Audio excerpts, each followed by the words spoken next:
एक महत्त्वाची बातमी, शेतकऱ्यांसाठी लढलो म्हणून माझ्यावर 350 गुन्हे दाखल आहेत असं बच्चू कडू यांनी म्हटलं। आतापर्यंत 4 कलेक्टर आडवे केले, मंत्रालयातील 3 सचिवांना ठोकलं।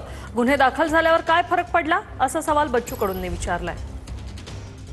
सगळी मेहनत आम्ही करत असताना आमच्या मागे जर 1000-2000 रुपये किटला मागे जर काटा मारला जात असत आणि तुम्ही सुद्धा मात्र ते शांतपणे सहन करत असत तर दुरुस्त व्हा, पहिले दुरुस्त व्हा।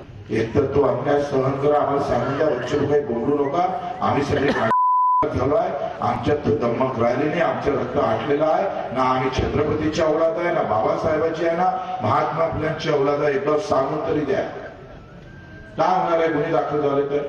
ह्या पठ्ठ्यावर 350 गुन्हे दाखल आहे। किमान आतापर्यंत 4 कलेक्टर आडवे केले, 3 सचिव मंत्रालयात ठोकले, काय फरक पडलाय?